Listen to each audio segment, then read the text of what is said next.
Goldman. Currency war has erupted a few months ago. Most of the so-called experts predicted that China would almost certainly not use its semi-nuclear options, currency devaluation, to respond to Trump's escalating trade war. However, as events from the past month have shown, not only is China not shy to use every weapon in its retaliatory arsenal, but the recent yuan devaluation has been the fastest on record, and even prompted Trump to intervene by warning the Fed to become more activist in response to the Chinese currency that is dropping like a rock, even halting rate hikes if that's what it takes. Bloomberg adds that as the world's two largest economies open up a new front in their increasingly acrimonious game of brinkmanship, the consequences could be dire, and ripple far beyond the US and Chinese currencies.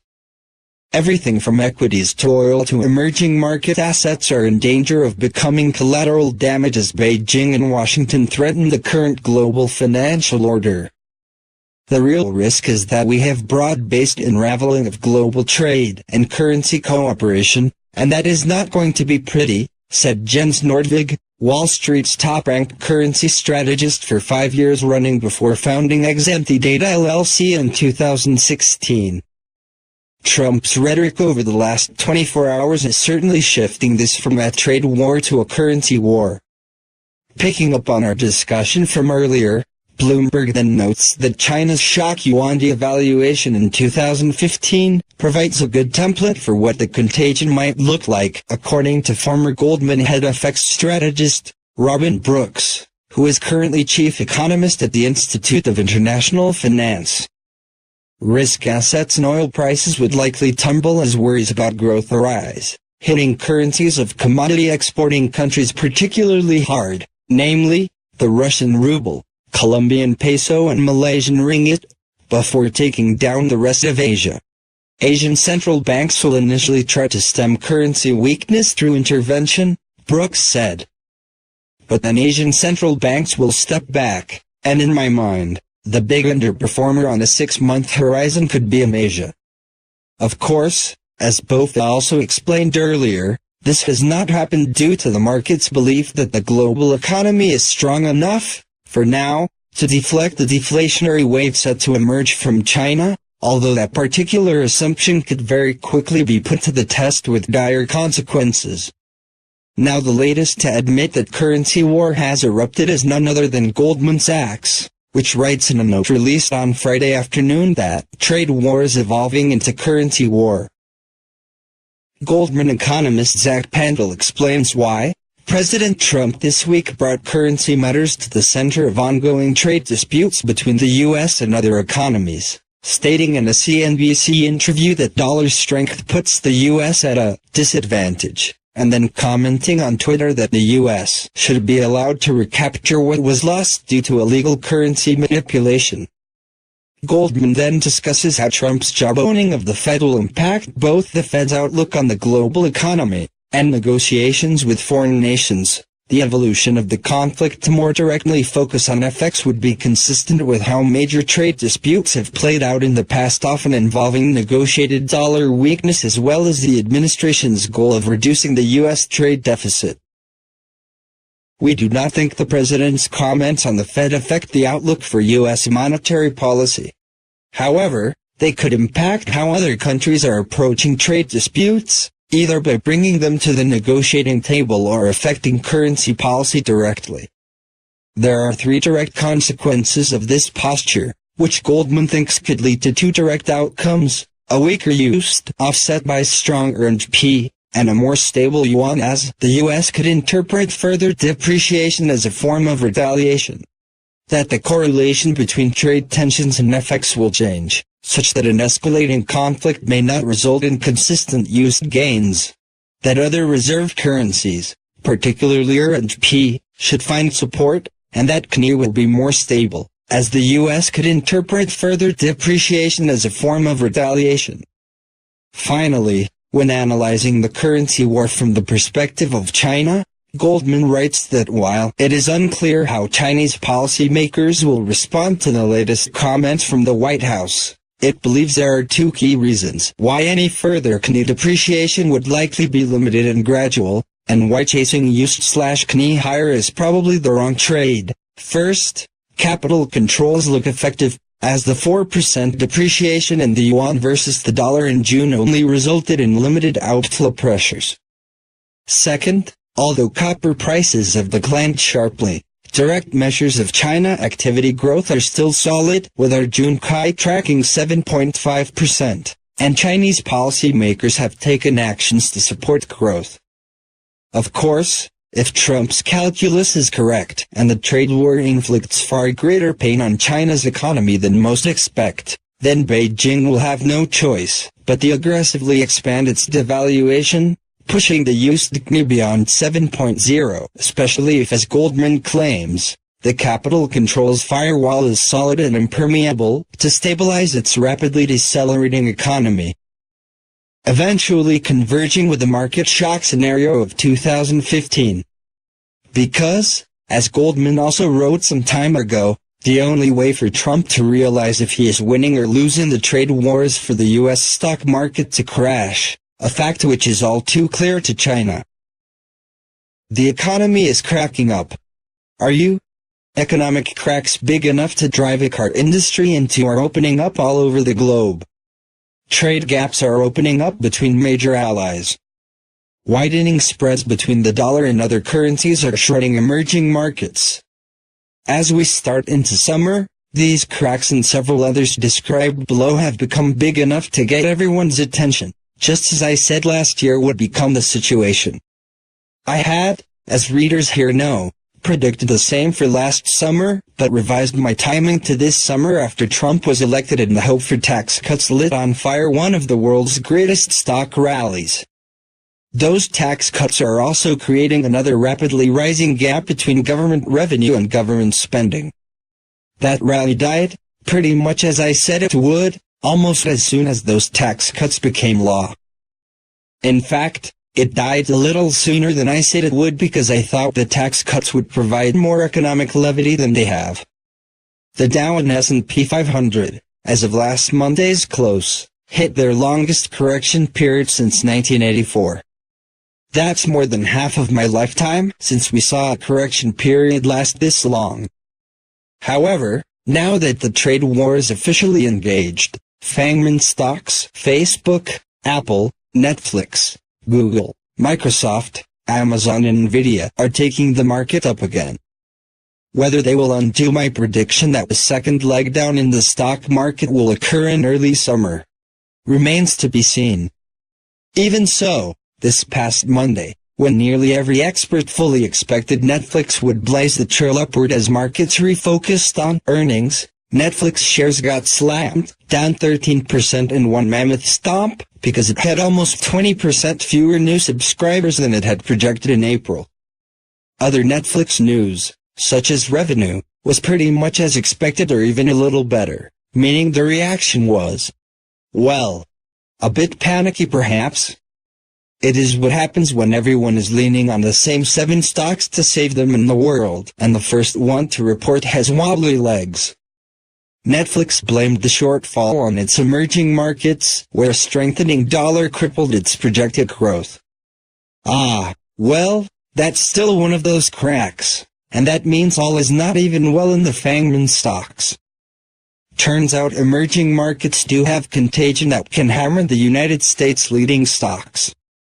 Trump's election interrupted the establishment's failing economic journey. But, as I said back then, the reprieve would be temporary.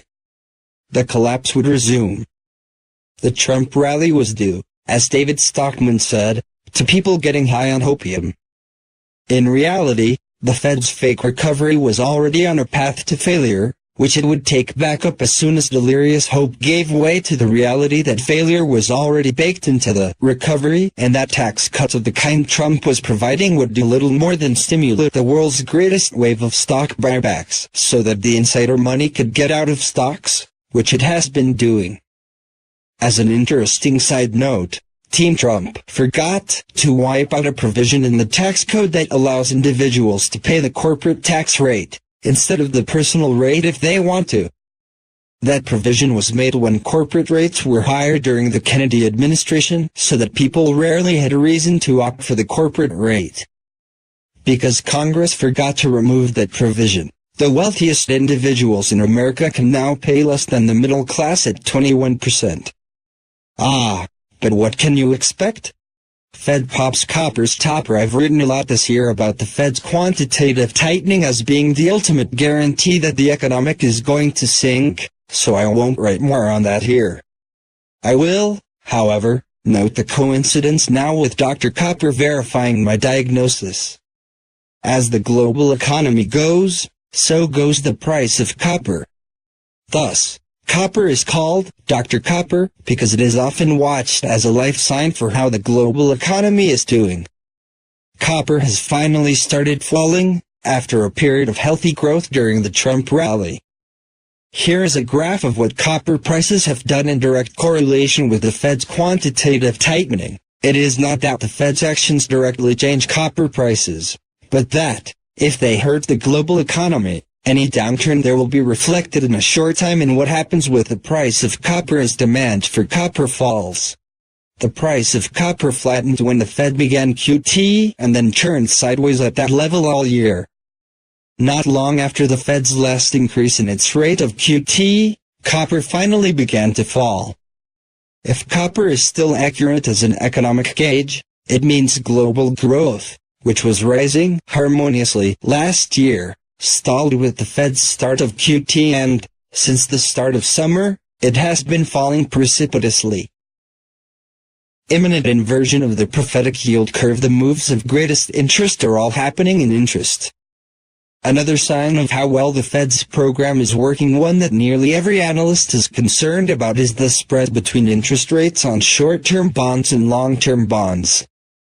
It has been getting precariously close to its inversion point, an event that has preceded almost every recession known to modern man. Inversion happens when investors become willing to receive a smaller yield from long-term bonds than from short-term bonds, meaning they think something will go seriously wrong in the short term. Normally investors in long-term bonds demand higher interest because they anticipate more erosive inflation during a strong economy. When they perceive recession as imminent, on the other hand, they park their money long-term and anticipate less inflation due to recessionary, typically deflationary, forces.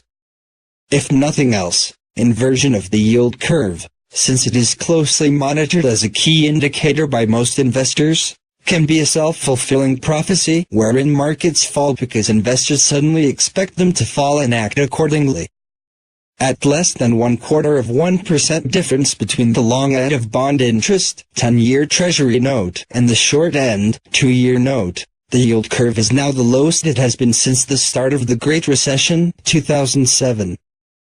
Rising bond yields and the end of repatriation of foreign profits at lower tax levels at the end of this year will curtail the stock buybacks that hit record levels this year, which have been the primary thrust behind the stock market throughout the Fed's so-called recovery.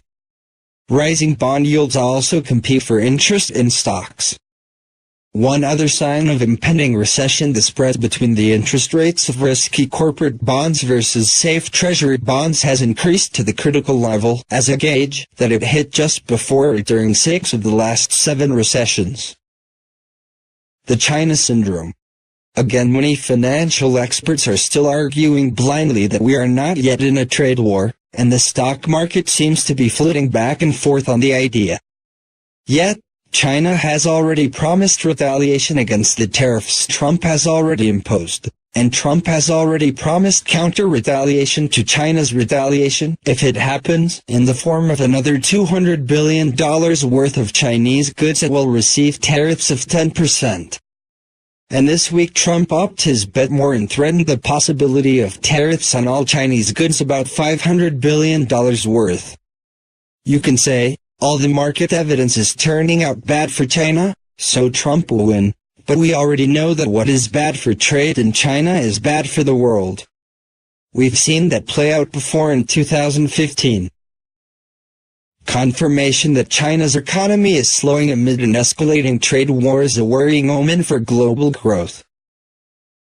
Data released since Friday has affirmed what's been expected for some time, that an ongoing campaign to curtail credit is putting the brakes on the world's second-largest economy.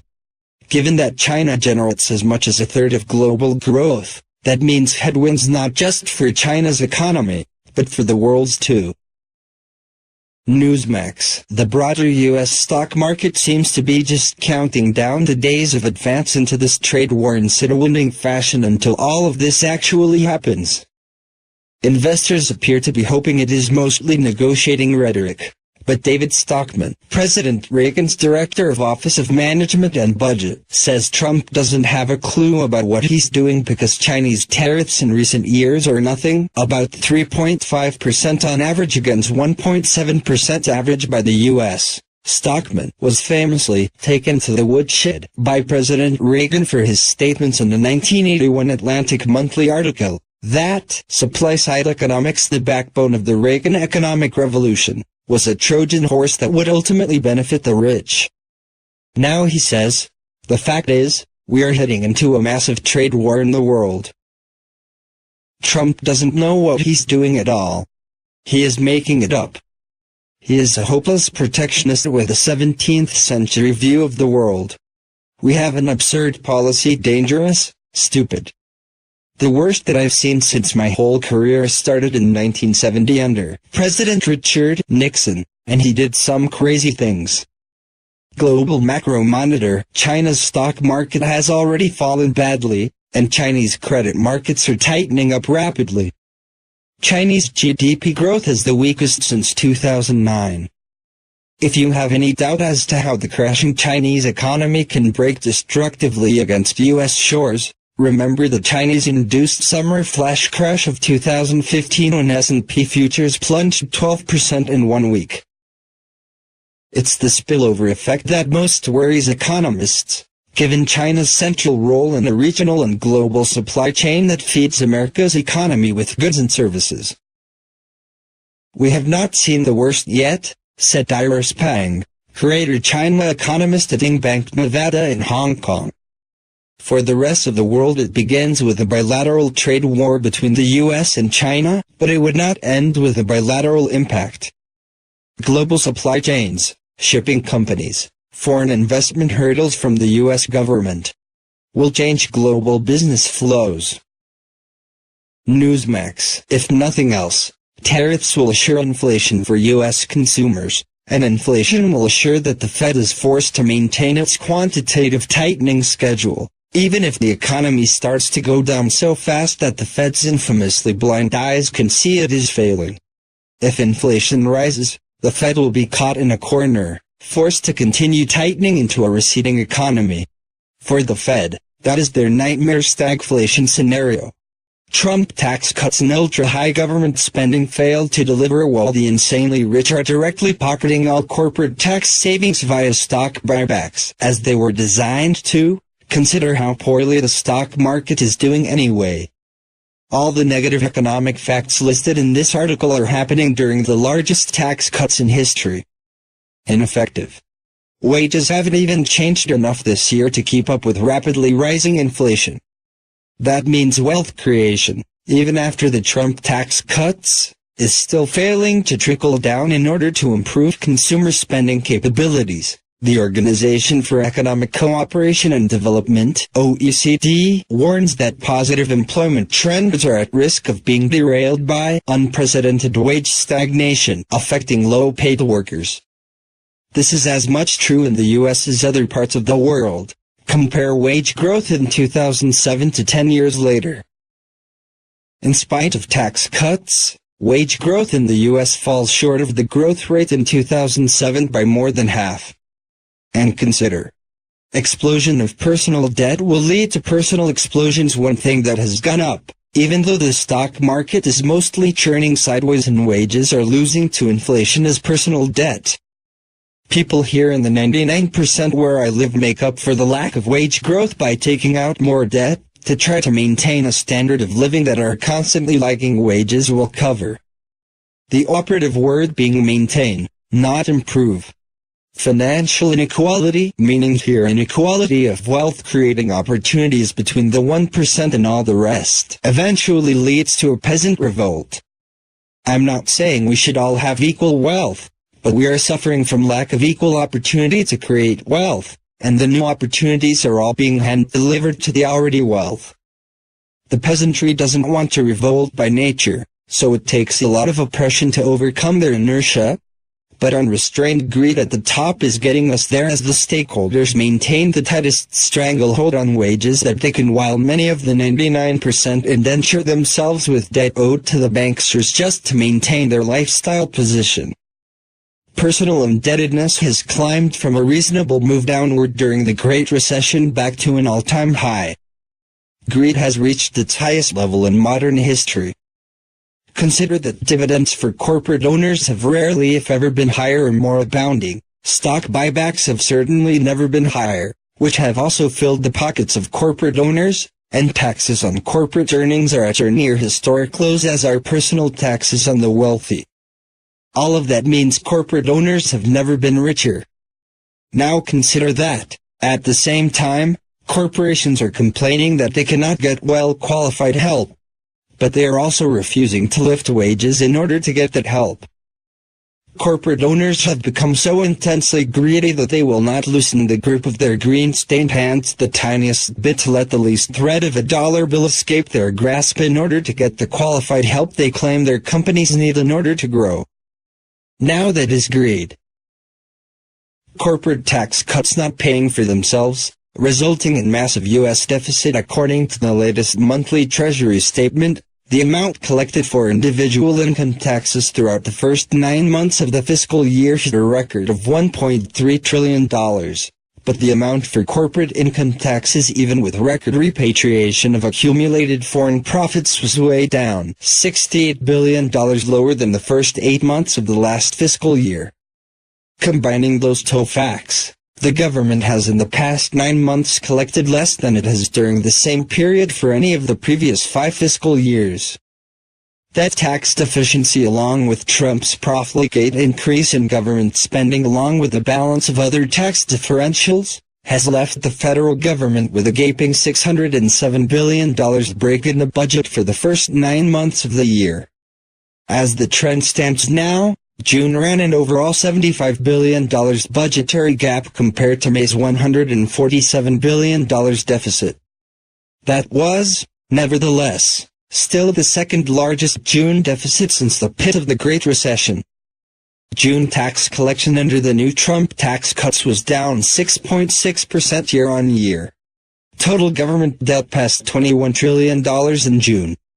At the start of the Trump administration, it had just passed the eye-popping $20 trillion milestone.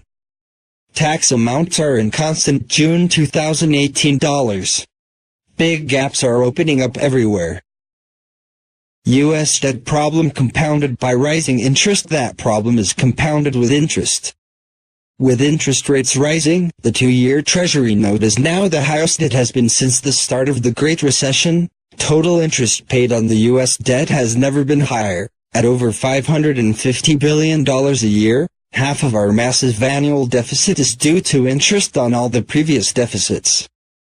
I've been warning on my blog that we can expect a blowout in the federal debt to become evident this year under the Trump tax cuts and all of the increased military and stimulus spending, because the ballooning of debt is now finally concurrent with a rapid rise in interest rates.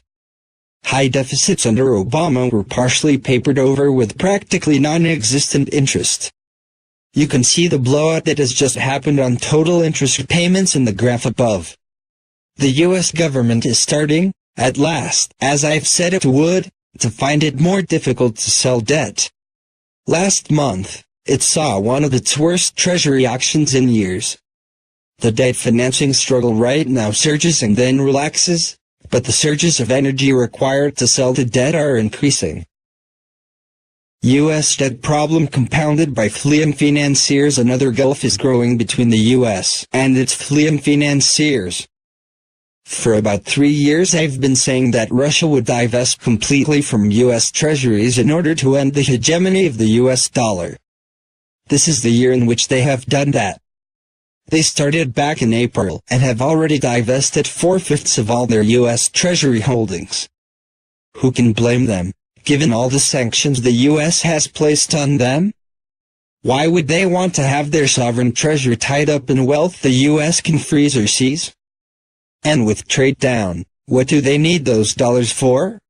A U.S. Treasury report this week appears to show Russia liquidating dollar assets at a record pace, selling 4/5 of its cache of U.S. government debt, $81 billion worth, over a 2-month period.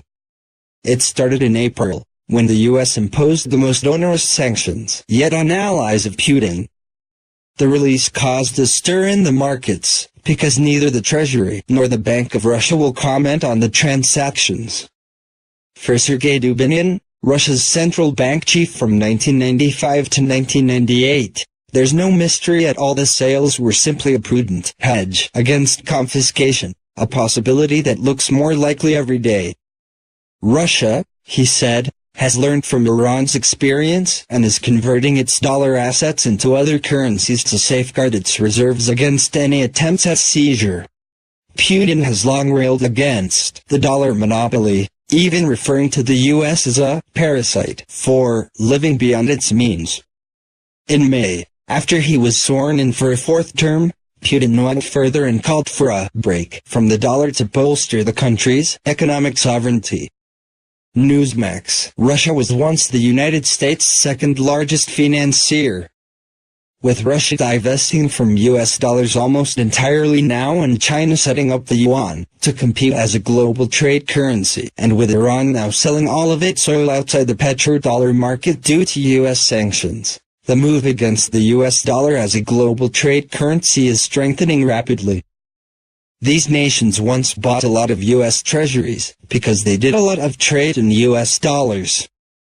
Because it is often easier to exchange U.S. bonds as a way of exchanging dollars between countries than to exchange actual currency, nations have less and less reason to buy U.S. bonds as tariffs slow trade and the yuan starts to compete for trade status even in the petroleum market.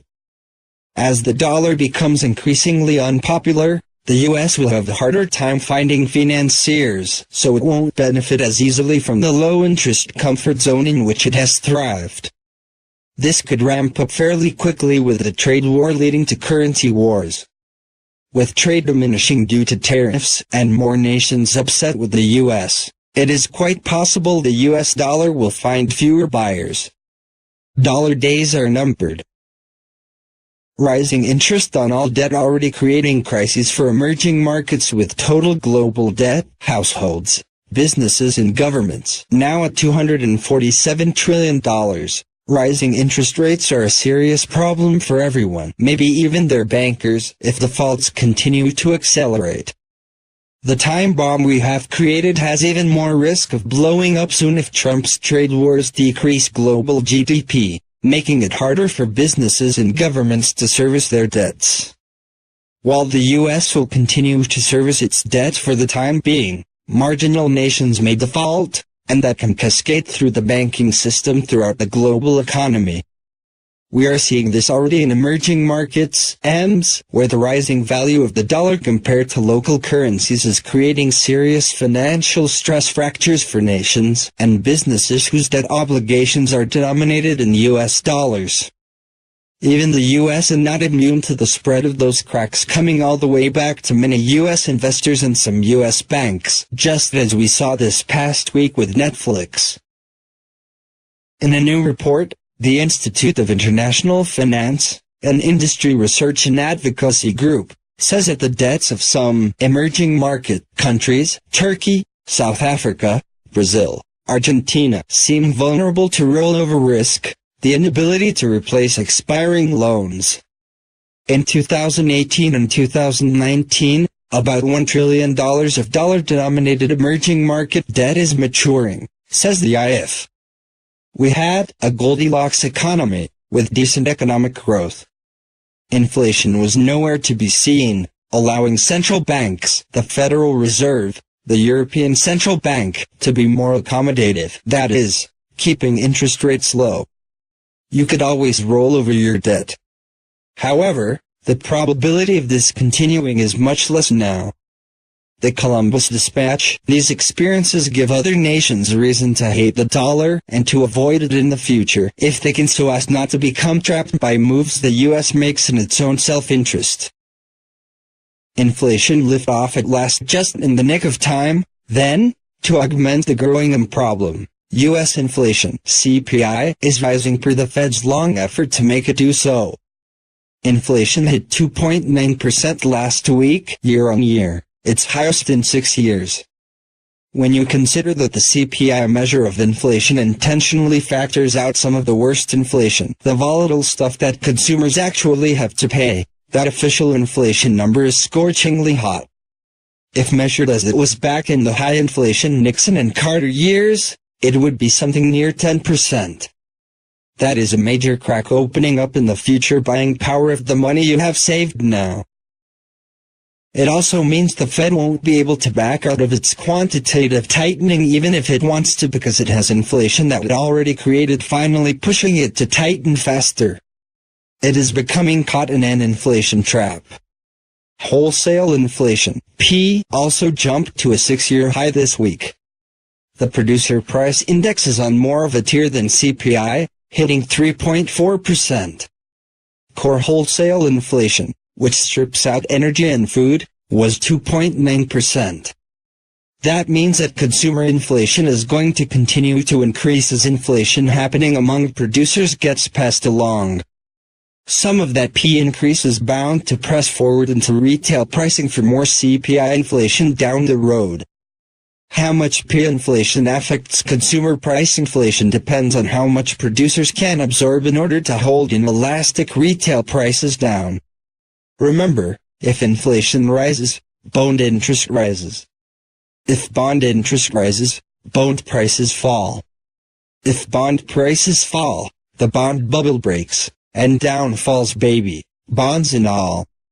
That means the Fed, backed into a corner, will be pressed to fight inflation with more quantitative tightening over propping up stocks with a return to quantitative easing, or even just by backing off of QT, because bond bombs hit closer to banks. As things stand now, the Fed has no intention of backing away from QT for a long time. Fed Chairman Powell said on Tuesday, with appropriate monetary policy, the job market will remain strong and inflation will stay near 2% over the next several years, Powell said in one of the strongest affirmations yet that the Fed is within reach of its dual policy targets more than a decade after the United States endured a deep financial crisis and recession. The Fed believes that, for now, the best way forward is to keep gradually raising the federal funds rate. Overall, the risks to the economy were roughly balanced, with a most likely path for the economy one of continued job gains, moderate inflation, and steady growth. Newsmax, the stock market, oblivious as always, seemed to love all the QT assuring news about rising CPI, as was demonstrated when the Nasdaq hit an all-time record on the same day the inflation reports came out. The problems above are real now, but we also have the following ongoing problems in development: national shutting down of retail stores and their domino effect. Bank failures looking imminent in Germany and Italy. A renewed Grexit/Italy problem. Contrary forces to my own predictions on the other hand, the retail apocalypse and Carmageddon, which had been going exactly as I had laid out, took a slight curve against me in the past week's reports. Retail sales surged 0.5% in June, pretty good bump for 1 month, and the biggest factor in the surge was car sales. May sales were also revised upward to a 1.3% leap, which was the best performance since last September. Year-on-year, retail was up 6.6%. Reports did not clarify how much of that was online sales versus brick-and-mortar, which is where the retail apocalypse is becoming a sea of troubles. However, the other biggest parts of these two bumps were building materials, which I said would surge right now is rebuilding out of the rubble and ashes of extreme demolition wrought by 3 massive hurricanes and numerous wildfires last year takes time, and gasoline prices, an economic negative when prices get this high. So, the retail bump was not as positive as it seemed to many. Consumer spending in the first quarter was its lowest in 5 years. The second quarter was up some. So, we may have gotten a bit of a Trump bump. However, sales in this case are measured in dollars, not units sold. With inflation rapidly making things more expensive in the second quarter, much of Q2's boost was nothing more than the long-anticipated startup of inflation, now well above the Fed's target rate, which came about abruptly. Moreover, what Carmageddon looked like it got a month of reprieve in the US, it turned much worse in China. It was the worst first half of a year ever for Ford, where vehicle sales in China tumbled 38% in June. Ford sales were down 25% year-on-year. Ford's situation, with some of its vehicles coming out of the US, could become worse with China now slapping tariffs on US vehicles. Ford has said it will absorb those tariffs, rather than raise prices. For almost 20 years, Ford has seen China as a prospect for major expansion. GM sales in China, on the other hand, were up 4%. Is an economic collapse becoming obvious in the early summer as I promised? Well, for the first time in 4 years, Barclays Bank published its quarterly global macro survey, which polls over 400-plus institutional investors, and the majority of institutional investors around the world said they expect the global economy to surprise to the downside. Respondents said the most likely downside surprises would emanate from China, followed by the Eurozone, followed by emerging markets, all areas where the global economy is breaking up as noted above.